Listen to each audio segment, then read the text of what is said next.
Hello कक्षा 4 के बच्चों, कैसे हैं आप सब लोग। आशा करती हूँ आप लोग बिल्कुल ठीक होंगे और मैं भी बिल्कुल ठीक हूँ। मैं हूँ आपकी हिंदी व्याकरण की अध्यापिका। आज पढ़ेंगे हम पाठ नंबर 16 जिसका नाम है अनुच्छेद लेखन यानी पैराग्राफ राइटिंग। तो आइए बच्चों पढ़ना शुरू करते हैं। अनुच्छेद निबंध का छोटा रूप है। इसमें किसी एक ही विचार को लिखा जाता है। अनुच्छेद लिखने का अभ्यास करने से भाषा ज्ञान बढ़ता है और लेखन की योग्यता का विकास होता है। किसी भी विषय पर हम एक दूसरे से जुड़े हुए अनुच्छेद लिखकर एक निबंध भी तैयार कर सकते हैं। देखिए बच्चों, अनुच्छेद क्या होता है। अनुच्छेद बच्चों निबंध का छोटा रूप होता है। जो अनुच्छेद होते हैं, अनुच्छेद हम जब बार बार लिखने का अभ्यास करते हैं तभी हमें अनुच्छेद लिखना आता है। अनुच्छेद हमारा भाषा ज्ञान बढ़ाता है, लिखने की योग्यता का विकास करता है और हमारे विचारों को भी बढ़ाता है। जो हमारे मन के विचार होते हैं उन्हें हम अनुच्छेद के माध्यम से व्यक्त कर सकते हैं। एक दूसरे से जुड़े हुए अनुच्छेद, जैसे किसी भी विषय पर, जो बच्चों आप मान लीजिए कोई पर्यावरण का विषय है, ठीक है, पर्यावरण से संबंधित जो अनुच्छेद होते हैं यदि हम उन्हें पढ़ेंगे, हमने उन्हें कई अनुच्छेदों को पढ़ा, हम उन्हें जोड़ दें क्रमबद्ध तरीके से तो हमारा निबंध भी बन सकता है। अनुच्छेद लिखते समय ध्यान रखने योग्य बातें। सबसे पहले दिए गए विषय के बारे में मन में विचार करना चाहिए। मन में जो विचार आए उन्हें एक दूसरे से जोड़ते हुए क्रम से लिखना चाहिए। भाषा सरल, शुद्ध एवं स्पष्ट होनी चाहिए। अनुच्छेद के वाक्य सरल और छोटे छोटे होने चाहिए। किसी भी बात को दोहराना नहीं चाहिए। शब्दों की सीमा का ध्यान रखना चाहिए। बच्चों अनुच्छेद लिखते समय हमें कुछ बातों का ध्यान रखना चाहिए, जैसे जो भी हमारे विचार है उन्हें क्रम पूर्वक रखना चाहिए।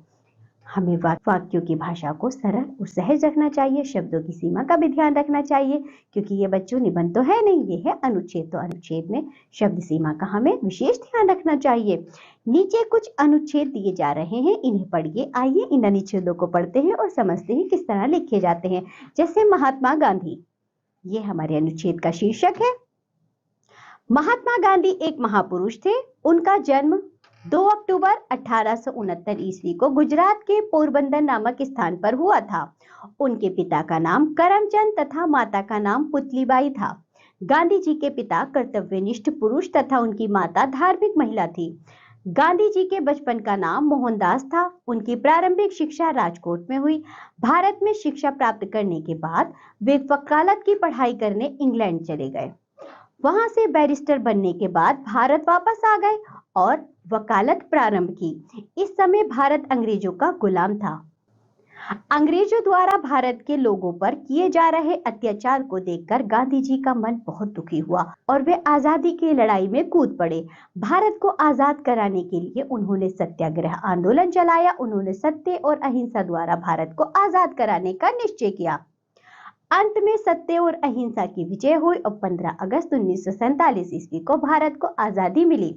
30 जनवरी 1948 ईस्वी को नाथूराम गोडसे नाम के एक व्यक्ति ने गोली मारकर गांधी जी की हत्या कर इस सदी के महानतम नेता को हमसे सदा के लिए छीन लिया। हमें उनके महान कार्यों को याद करते हुए उनके बताए रास्ते पर चलना चाहिए। यही उनके प्रति सच्ची श्रद्धांजलि होगी। चलिए बच्चों एक और अनुच्छेद पढ़ते हैं जिसका शीर्षक है होली। होली हिंदुओं का प्रमुख त्योहार है। इसे सभी लोग हर्ष और उल्लास के साथ मनाते हैं। ये त्योहार फाल्गुन मास की पूर्णिमा को मनाया जाता है। ये त्योहार बुराई पर अच्छाई की जीत का प्रतीक है। कहा जाता है कि जब अत्याचारी राजा हिरण्यकश्यप ने अपने पुत्र भक्त प्रहलाद को मारने के लिए उसे अपनी बहन होलिका की गोद में बैठाकर अग्नि में प्रवेश करवाया तो भगवान विष्णु की कृपा से प्रहलाद तो बच गया, किंतु होलिका जल गई। तभी से होली जलाई जाती है। होली के लिए लोग काफी दिन पहले से एक खुले स्थान पर लकड़ियां इकट्ठी करते हैं। होली के दिन होली की पूजा की जाती है। होली की आग में जौ की बालियां, रात के समय होली जलाई जाती है। होली की आग में जौ की बालियां भूनकर लोग एक दूसरे को होली की बधाई देते हैं।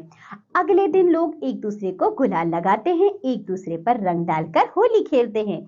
घरों में गुजिया और तरह तरह के पकवान बनाए जाते हैं। इस त्योहार पर लोग आपस का बैर भुलाकर एक दूसरे के गले मिलते हैं। मथुरा वृंदावन में यह त्योहार बड़े ही उल्लास से मनाया जाता है। बरसाने की होली पूरे संसार में प्रसिद्ध है। यह त्योहार भाईचारे और मेलजोल का त्योहार है। इसे हमें मिलजुल कर मनाना चाहिए। बच्चों, ये पाठ होता है यहाँ समाप्त। हमने आज पढ़ा अनुच्छेद किस तरह लिखे जाते हैं, अनुच्छेद लिखने के कुछ नियम भी देखे और हमने अनुच्छेद के 2 उदाहरण भी देखे किस तरह अनुच्छेद लिखे जाएंगे। बच्चों, हमने जो भी पढ़ा है नीचे देखिए कुछ शीर्षक दिए गए हैं। इन शीर्षकों पर आप अनुच्छेद लिखेंगे। हमने ऊपर देखा है ना, अनुच्छेदों की शब्द सीमा क्या होनी चाहिए, उसकी भाषा कितनी सरल और सहज होनी चाहिए, हमारे में जो विचार आ रहे हैं उन विचारों में क्रमबद्धता होनी चाहिए, हमारी बातों में तारतम्यता होनी चाहिए। तो इन्हीं सभी बातों का ध्यान रखते हुए आप मेला पर एक अनुच्छेद लिखेंगे। अब हम मिलेंगे आपसे अगली कक्षा में, तब तक के लिए बाय बच्चों।